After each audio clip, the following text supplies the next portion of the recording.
Hey everybody, welcome back to Game Warp. I'm Kim, and join with me as always is my co-host Elwood Jones. How's it going, Elwood? At the moment here in the UK, suffering a bit of a heat wave, and us Brits don't tend to do well with any sort of like high temperature because our blood's too thick. So it's currently about 30 degrees, and I feel like the Wicked Witch of the West and melting here away here. But I'm very excited for our interview this evening, and why don't you obviously introduce who was joining us this evening? Joining us today is founder of Urubu Studios and developer of a game that's currently in beta called Feudal Feud. And I met him in DreamHack Canada, which was the first event to be held in Canada. And it's like a huge LAN party. And he was in the indie game zone. And I had missed out on meeting him in Montreal Comic Con, but here he is, and he was. We were very, very lucky to get him to join us. So let me introduce to you, Gabriel. So Hello, how are you, Gabriel? I'm very fine. So how about you tell us a little bit about yourself and your background? Well, I was actually doing a PhD in history last year when I decided to go into game development and try and make a game alone. I realized that I didn't want to become a professor, and I also had a background in computers. So I decided the democratization of the game industry made it possible for a solo developer to make quite a good product, I think. So I tried. And you obviously said that it's just yourself that's developing the game. Normally, when we've spoken to other independent developers, they're normally talking about a team of seven or eight. So you're actually the first solo developer that we've had on the show. Is it kind of a daunting task to be making a game by yourself, or does it give you sort of more of a freedom that you wouldn't obviously get if you're having to work as part of a team? It is difficult, but I think it is a great, very great experience because I discovered every aspect of the game making industry while doing so. I think it's a great opportunity to try and do a game by yourself. So what inspired Feudal Feud? Like what was the vision behind making a game like this? I always like a strategy game. I played a lot of Crusader King too, and I think it's a game that well, it's not a multiplayer game, even if maybe it is, but it is not. So I want to make a game that was embodying also the feudal system, but in a way that could make a massively multiplayer game possible. Was it strategy games that sort of appealed to you most when you were sort of like coming up as a gamer, or was there any particular genre that you were sort of drawn more towards just in those sort of early days as a gamer? I'm quite a strategy gamer. I like. I've played lots of Paradox title. That's basically from where I come. Is there any particular strategy games in particular that you were particularly sort of fond of?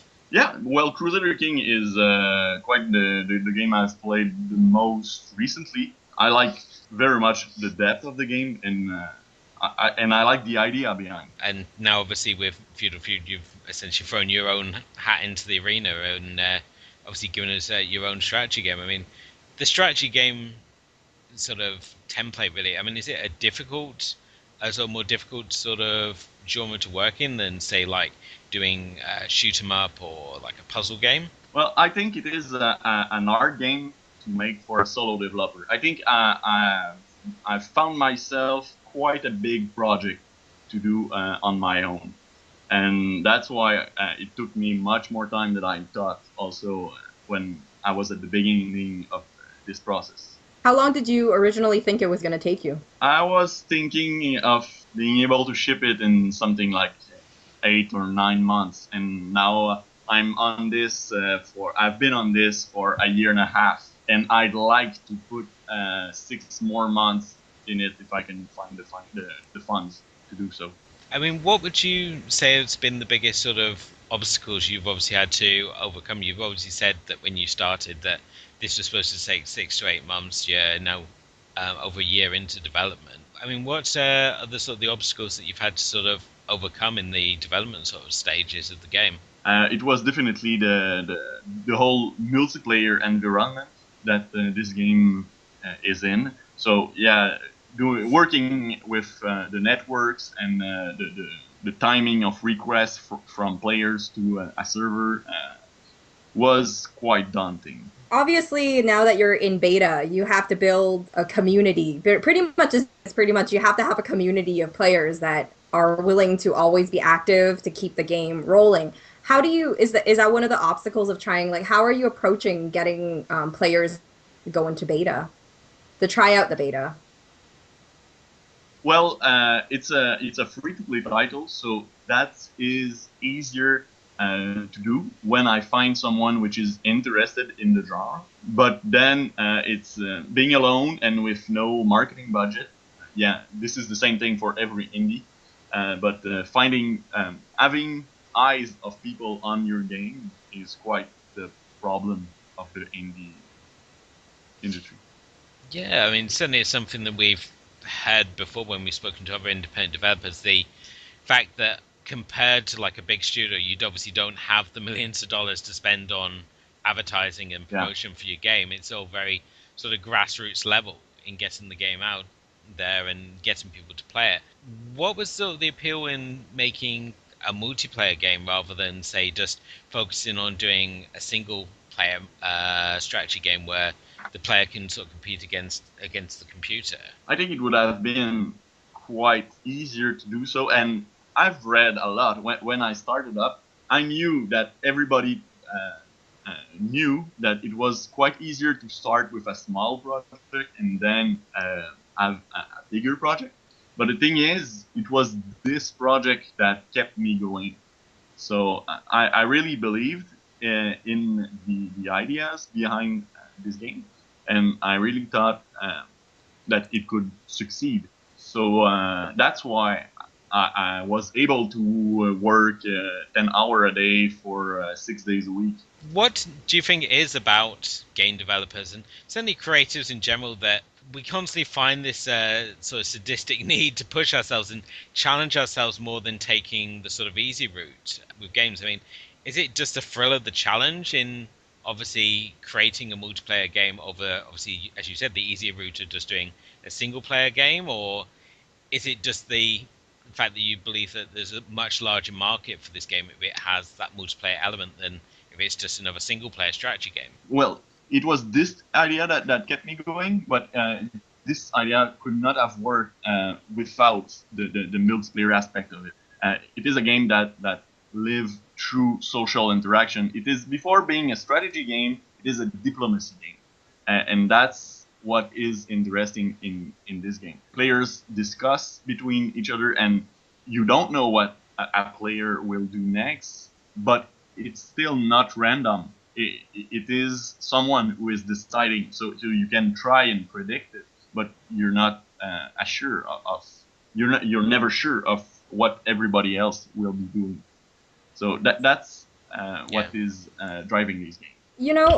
So we're talking about Feudal Feud now a lot. I think that what the next thing we should talk about is Feudal Feud itself. What is it about? How is it different from other diplomacy strategy games that are on the market right now? And like, what are some features that you personally feel are kind of push the game a little further? How does Feudal Feud work as a game? Well, the first thing is the feudalization system. So when you cannot succeed on your own directly. So when you conquer, you want to conquer as much territory as you can, obviously, like every Risk game.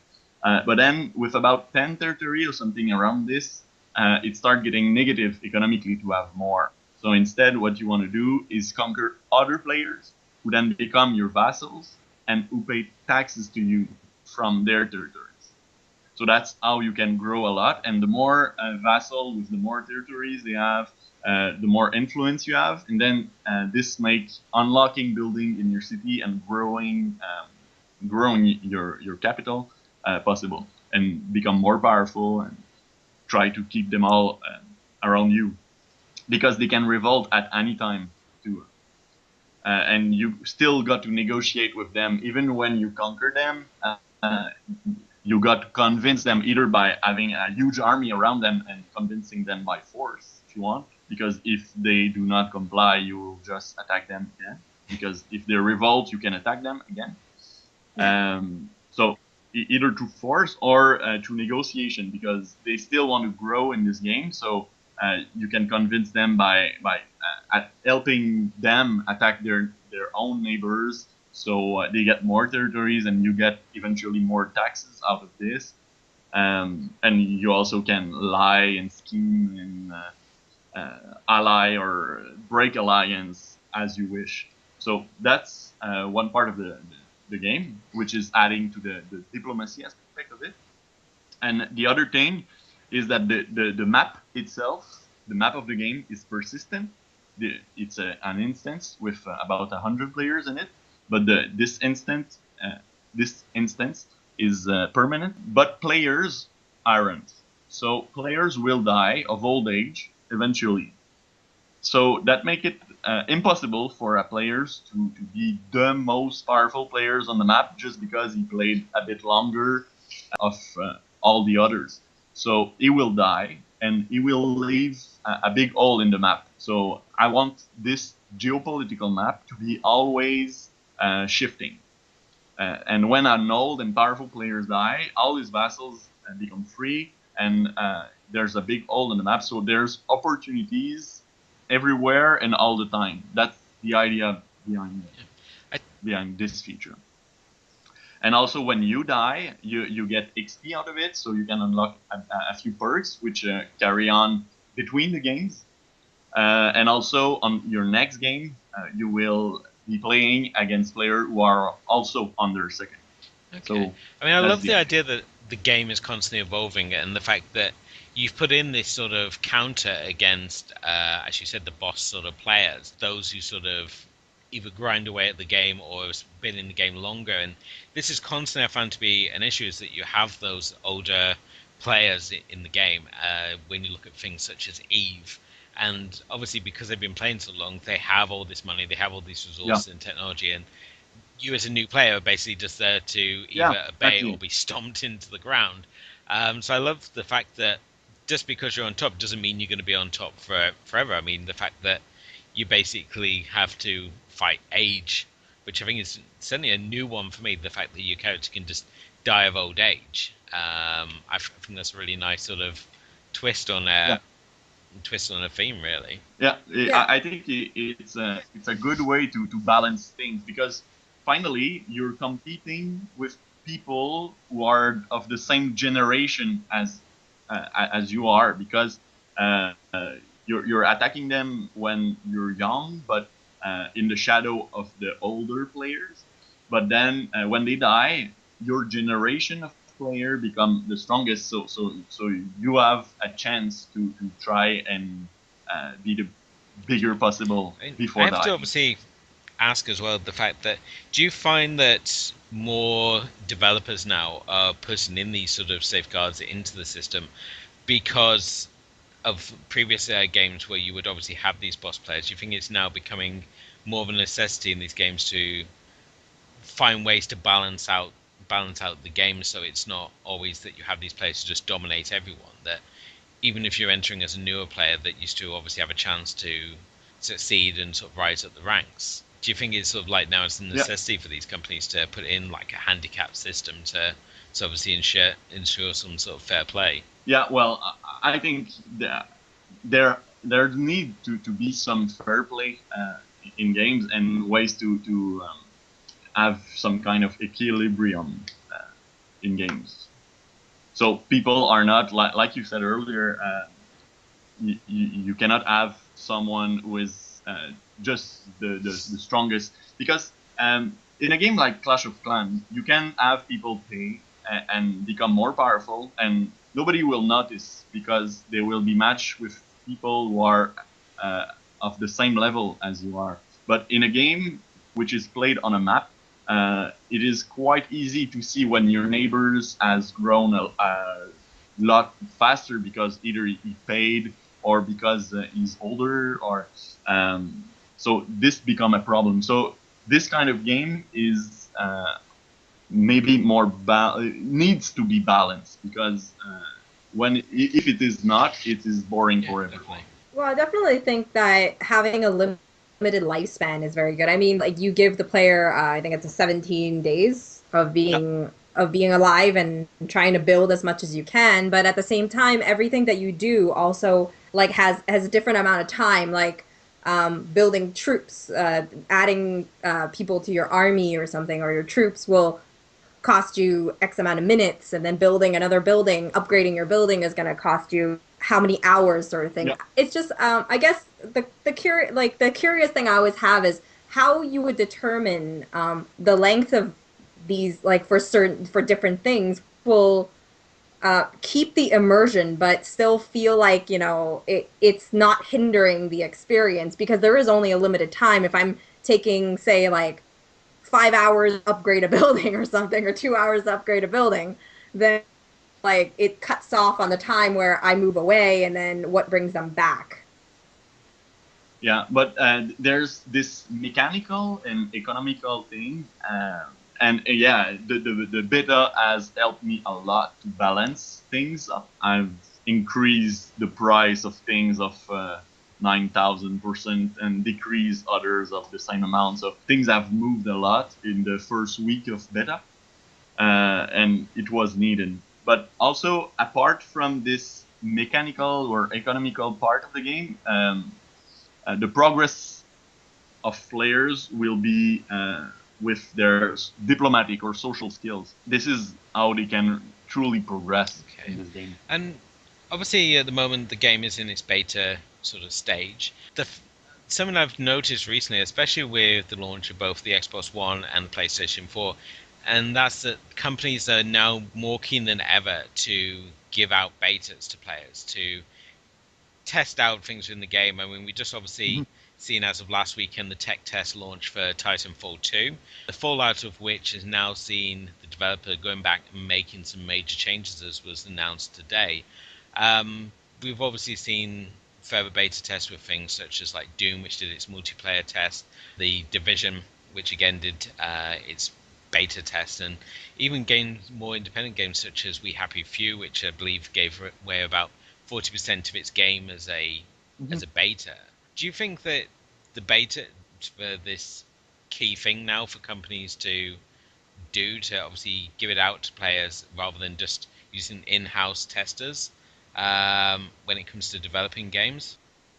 No, in my case, that I really needed a beta, because I can test my game all the day, but I need many people interacting in it to understand how the mechanics are working against each other. So a beta was unavoidable Okay. And in my I mean, case, do at you least. think, just generally from a gamer's perspective, really, that by having real world gamers test your game, that it's going to give you a more realistic sort of feedback about what's working and what's not working with a game than if you're just using Yes, people who just yes.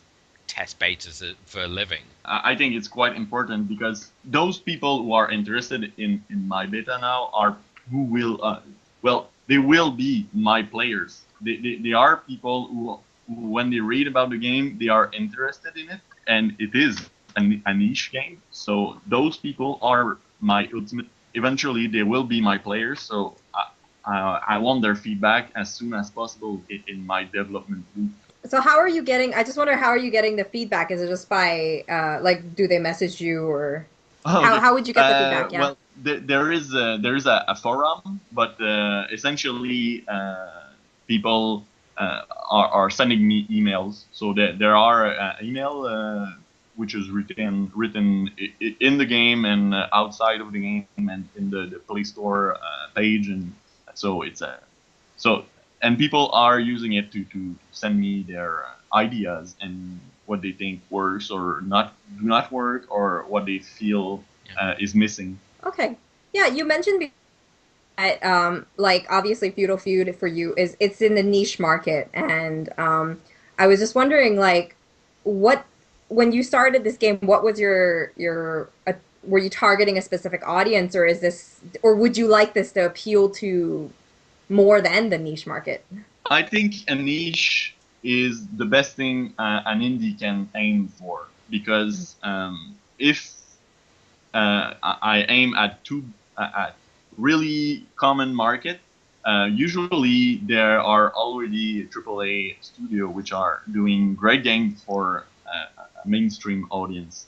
So targeting a niche is a great way to have no competitor, and I think it's essential for indie survival. Obviously, you mentioned about the AAA games market there. I have to obviously ask your feelings. Obviously, as an independent game developer, how or what do you feel about when you see the AAA game companies such as EA Games, which has just recently launched its own independent game wing through EA Classics? When you see things like Insomniac Games again doing independent games such as Song of the Deep. Um, I mean, do you have any sort of feelings on these big companies sort of producing their own independent titles, or do you think that there's sort of room for everyone, and that by having these sort of independent wings to the mainstream company, it's allowing a wider variety of games to be released that perhaps otherwise wouldn't be done? I like that they are trying new things with indie. They are giving, and this is a great thing. I think there is room definitely for everybody, because every indie, usually when you convince a player of playing an indie game, he has in fact probably more chance, if he likes the game, of playing another indie game. So it's between indies, there is not really competition, because we are quite in a cooperative industry, just the Yeah. indies. Well, for sure. I mean, indie independent game companies definitely have shown how unique they can be. I mean, just reviewed of the Deep, and I think by the time this episode goes up, we probably would have reviewed we probably will have reviewed games like Limbo, and games that really started in the beginning of the independent game market, that showed that there's a lot more hidden underneath everything, like Oxenfree or Mhm. anything like that. That it's there's independent games really, like, they have they've marketed themselves with a lot of charm and a lot of passion, and Yeah, it's really great to see that, say, even more and more people like yourself are one man team, and it's just hard to imagine, I guess, how someone has that much energy to just jump into it. So obviously, right now, I mean, that was just a comment. But my question is, do you foresee when do you expect to end the beta phase? well, it will depend on. I would like the development process to still continue for maybe 6 or 7 or 8 months or something around that. But I'll need the funds to do so, and I guess the beta will be going on the probably the whole time of the development process. Cool. And you've obviously said that people send you suggestions of things to put in the game. I mean, have you had any sort of suggestions that are kind of really out there and you think, well, that's never going to work in a million years in this game? Well, yeah, sometimes the comments are sometimes really useful and right to the point, but yeah, some other times they have to be either not discarded, but sometimes when you see players who have not understood what the game is about, it is my fault ultimately that. I need to be more clear, or show how the mechanics are working. Um, Okay. so I mean, I don't know. you obviously said that about the mechanics of the game. I do obviously have to bring up, I mean, a while back, and certainly something that was featured on the documentary Indie Game, the movie. Phil Fish, the creator of Mm-hmm. Fez, criticized modern Japanese games for being too hand-holding with the player and how they guide them with the game.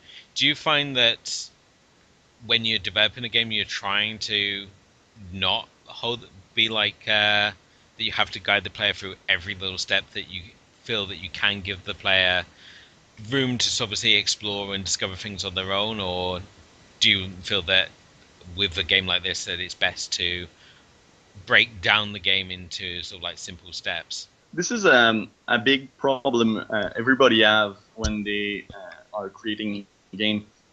Will they do really guiding tutorial, or will they just leave the player explore? I think it depends a lot on the kind of on the kind of game that it is. But this is quite an open question, and there's no good answer to it. I think my answer to it in this game was to just give indication to players the first time they do something. I try to um, make a pop-up that will explain them what they are seeing, and what they are seeing Okay. is making possible in the game. Obviously, like you're in beta phase right now. Is there something that like is there any what are your coming plans? Are there some improvements that we should be expecting to see, like say for people in their beta right now, I guess. I mean, Well, something that everybody has been waiting for is music, which is not in the game yet, but will be well as soon as possible. And also, another thing that I'm restless about is having notification to be able to customize them. So having people being receive notification for things like war declaration and offer alliance offers, or um, a building has been complete or whatever. And I want players to be able to configure which kind of notification they want, so they do not feel harassed by the game. So this is something that is coming, and also the I want I haven't talked about this, but I want to have types of city in the game. So when someone has been successful in a game, he will receive a token, which will make them which will make a different city type available on their next game, with some different bonuses and things they can do. I tried to keep every of those bonuses that will be unlockable through city types in the diplomacy sphere. So, for example, the next city which will come will have a buff that the player can give to another. So it will not make him more powerful than other players, but it will give him an edge when he is negotiating with his neighbors. And obviously, this is your first game for Urubu Studios. Um, is there any sort of Yes. plans for where you want to go next, or is at the moment is it all just basically focuses on Feudal Feud and how you can obviously develop the game further? Yes, I'd like to keep developing this game uh, as long as possible. In fact, there are many things I'd like to add in this game eventually, and with time. There are many content updates that I'd like to push through. But then this is the optimist way of seeing this. But I also have other ideas of other games I could do. Um, I got a few Okay. concepts that I'd like to And push also. I mean, with the obviously your plans moving forward, I mean, is there any particular market you're sort of aiming to sort of work within primarily? Like the mobile market, or like with through like Steam or the console market? I mean, is there any particular market that you would like to be based in, or are you happy to try and develop games for a variety of markets?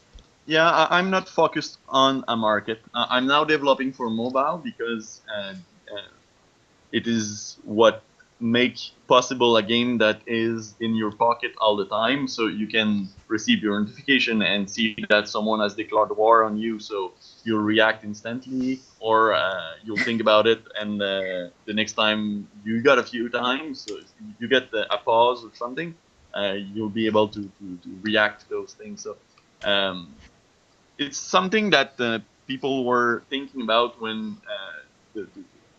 the browser games start.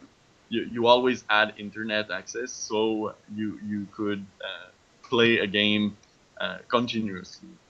So the mobile market can now be some successor to this, and there is ancestry for Feudal Feud in the browser games. Yeah, I mean, certainly whenever I look at a lot of these mobile games, they do seem to have picked up where the browser games started, and certainly as technology for phones improves, Yep. and certainly with the introduction of smart technology, it's nice the fact that what was primarily sort of limited to your desktop and this sort of distraction from doing whatever you're supposed to be doing at work that day. It's nice that you can now obviously pick up and put down these games while you're on the go, if you're on the commute or wherever. It's nice the fact you can sort of now have that same experience, but without the restriction of can only do it at this sort of particular time. It's now got that much more freedom. You can just obviously pick up and put it down as and when suits yourself as a player. Yeah, definitely. Yeah, I mean, yeah, go ahead. No, this is definitely a great thing about mobile, and so you can have, by the example of Feudal Feud, you can react instantly with your phone, but if you want to play longer, you can try on a tablet, and well, it's easier to write messages and see around. So if you got more time, you can also give more time to this game, and it will be rewarding to understand well the relations between players, and where there is some cracks you can up in. Well, obviously, I'm like the mobile gamer in our Game Warp duel here, and that moment in as well. So, like, if people were gonna try and find you, or maybe if you still have room for people to join in on the beta, what would be the best way to contact you? Well, either from Facebook or from the website www.feudalfeud.com, or on the web on Facebook at Urubu Studio. Both are a good way to contact me. But the form is on the website. If you want to subscribe to the beta, you have to enter an email address in the form on the website. So feudalfeud.com. Okay, all the links will be in the description below. So this wraps up this episode. Thanks so much for listening. Thank you to Gabriel for joining us for this episode and for the interview. We've definitely learned a lot about the strategy and the strategy market and the game itself. If you enjoyed this episode, if you enjoyed this episode, please like, share, subscribe, and comment. We'd love to hear your feedback and recommendations. Head over to our home base at momentin.com to read more gaming reviews and news bits. To get gaming news and releases every single day, follow us on Twitter and like us on Facebook at Game Warp Podcast. To listen to us on the go, you can find us on iTunes and SoundCloud. Links will all be in the description below. Thanks again, and we'll be seeing you for the review episode next. Bye!